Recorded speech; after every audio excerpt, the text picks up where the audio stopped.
তোমার ভোকাবুলারি শেখা বা যে কোনো পড়াশোনা করার জন্য ফ্রান্সিস বেকন আমাদেরকে একটা থিওরি দিয়েছেন। কে দিয়েছেন? Francis Bacon. ফ্রান্সিস বেকন আমাদেরকে একটা থিওরি দিয়েছেন।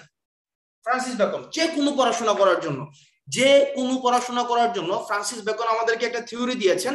এই থিওরি দিয়ে পরে যদি তুমি আগাইতে পারো তাহলে যে কোনো ধরনের পড়াশোনা তোমার মনে রাখার জন্য খুবই ফ্রুটফুল হবে। আমি একজনকে আনমিউট করি, আনমিউট করলে তার থেকে আমি চেষ্টা করব যে সে কিভাবে ভোকাবুলারিটা শিখে এবং প্রক্রিয়াগত ভুলটা কোন জায়গায় আমরা একটু বোঝার চেষ্টা করব। আমি একজনকে আনমিউট করছি, র্যান্ডম। র্যান্ডম আমার সামনে শুরুতেই যে আছে হাসান নোমান। হাসান নোমান, তুমি আনমিউট করো। হাসান নোমান। জি, আসসালামু আলাইকুম ভাই। ওয়ালাইকুম আসসালাম। আচ্ছা হাসান নোমান, ফর এক্সাম্পল তুমি একটা বিয়ের প্রোগ্রামে খাইতে যাবা, ফর এক্সাম্পল, হ্যাঁ। জি ভাইয়া। এখন তুমি কি গিয়ে প্রথমে, ফর এক্সাম্পল তোমার এই বন্ধুর, একজন বন্ধুর বিয়ে, এই বন্ধুর সাথে তোমার অনেক শত্রুতা আছে। এখন ও তোমার থেকে ধারে টাকা নিয়েছিল, টাকা দেয় নাই, একমাত্র জি ভাই। উপলক্ষ হচ্ছে এটা সুদ করা। সেটা হচ্ছে বিয়ের প্রোগ্রামে তোমাকে দাওয়াত দিছে, তুমি বিয়ে খাইয়া এই মানে এই টাকাটা সুদ করবা, ফাইন। এখন তুমি জি ভাই। গিয়ে প্রথম কি কাজ করবা? মানে তোমার সামনে অনেকগুলো খাবার আছে, তখন তুমি কি কাজ করবা প্রথমে? ভাই আমি প্রথমে সব যেটা যেটা ভালো খাবার আছে সেগুলো আগে পিক করে খাবো আর কি, একটা একটা করে একটা ট্রাই একটা করবো করে খাবার। পিক করে খাবা। আচ্ছা জি। নোমান, তুমি কি কখনো চিন্তা করছো যে তুমি প্রথমে গিয়ে এই খাবারটাকে হজম করবা? এই ধান্দা কি কখনো তোমার মাথায় ছিল কখনো, না আজকে ভাই। পর্যন্ত কোনোদিনও? জি না, জি না। না। আচ্ছা তাহলে দেখো না। আমরা একটা খাবার কিভাবে খাই। আমরা একটা খাবার খাওয়ার জন্য দেখো প্রথমেই আমরা খাবারটাকে টেস্ট করি। কি করি? টেস্ট জি, করি, টেস্ট তাই করি। না? আচ্ছা তারপরে জি। আমরা খাবারটাকে কি করি দেখো, আমরা খাবারটাকে চিউ করি, আমরা খাবারটাকে চাবাই, জি। রাইট? জি। আচ্ছা, 3 নাম্বার আমরা যে কাজটা করি সেটা হচ্ছে আমরা খাবারটাকে তারপর হচ্ছে গিলে ফেলি, ফাইন। জি।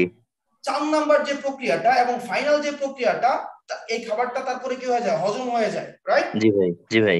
একটা জিনিস খেয়াল করো তো, মজার বিষয়, এই আমরা কি কোনোদিনই চিন্তা করি, আমাদের কি লক্ষ্য কোনোদিন থাকে যে আমরা খাবারকে হজম করব? না ভাই, কখনো না। এবার দেখো খাবারকে কখনোই হজম করবে না। এখন ধরো তোমার এই বন্ধুর মানে প্রোগ্রামে গিয়ে যদি তুমি চিন্তা করো যে আজকে আমি খাবারটাকে হজম করব, যতগুলা খাবার আছে আজকে যত পারি আজকে হজম করে ফেলবো, খাবার কি হজম হবে নাকি বমি হয়ে যাবে? না ভাই, পসিবল না কখনো এইভাবে। বমি হয়ে যাবে, রাইট? জি। জি। তাইলে দেখো ঠিক একইভাবে যে কোনো ধরনের পড়াশোনা, মানে নট নেসেসারিলি যে ভোকাবুলারি, আমরা মুখস্থ নামে যে পড়াশোনাগুলোকে জানি, এই পড়াশোনাগুলোকে এবার আসো আমরা ভোকাবুলারির ক্ষেত্রে কি করি। ফর এক্সাম্পল এখানে একটা শব্দ আছে, কি আছে? মোরোজ। কি আছে? মরস। মোরস। এই শব্দটাকে যখন আমরা শিখতে যাব, আমাদের প্রথম কাজ দেখো, আমরা এটাকে ফিলও করি না, কিচ্ছু করি না, আমরা প্রথম কাজটাকে মুখস্থ করি। Morse dot dot dot, Morse dot dot dot, Morse dot dot dot, Morse dot dot dot. অর্থাৎ আমরা চেষ্টা করি এটাকে হজম করার জন্য। কি করার জন্য? হজম করার জন্য। যখনই আমরা হজম করতে যাই তখনই কি হয়ে যায়? আমাদের এই ভোকাবুলারিটা বমি হয়ে যায়। কি হয়ে যায়? এটা মনে থাকতে চায় না। তুমি যতই ভোকাবুলারি শেখো না কেন, এভাবে যদি শুরুতেই তুমি চিন্তা করো যে তুমি খাবারটাকে ডাইজেস্ট করবা, কোনোদিনও তোমাকে মনে থাকবে না।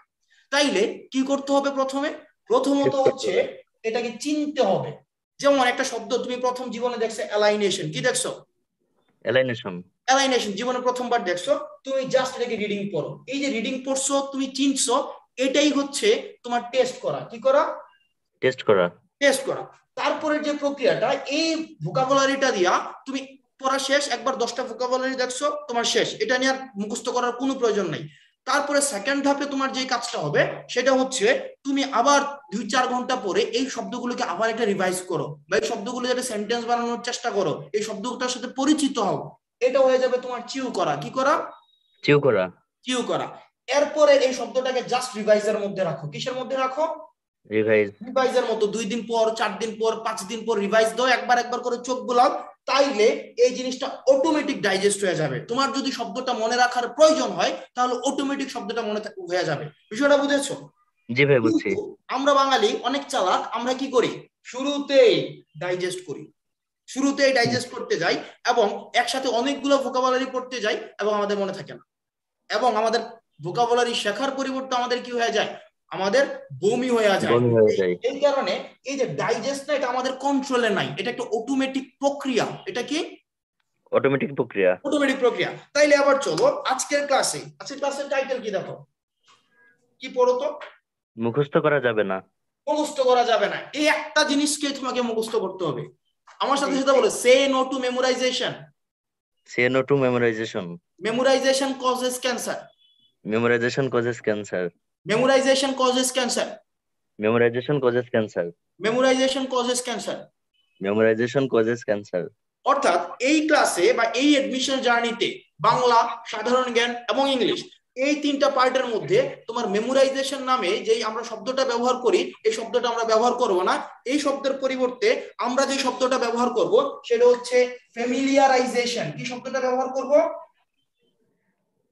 খেয়াল করো, ফে মি লিয়া রাই জে শন। কোন শব্দটা ব্যবহার করব? ফ্যামিলিয়ারাইজেশন। ফ্যামিলিয়ারাইজেশন। অর্থাৎ শব্দের সাথে পরিচিত হব, বাগধারার সাথে পরিচিত হব, বাক্য সংকোচনের সাথে পরিচিত হব, সেন্টেন্সের সাথে পরিচিত হব, মিনিং এর সাথে পরিচিত হব। আমরা শুধুমাত্র টেস্ট করব, চিউ করব, সোয়ালো করব, অটোমেটিক জিনিসটাকে ডাইজেস্ট হবে। তুমি যদি ডাইজেস্ট করতে যাও সেটা বমি হয়ে যাবে। Got it? জি ভাই।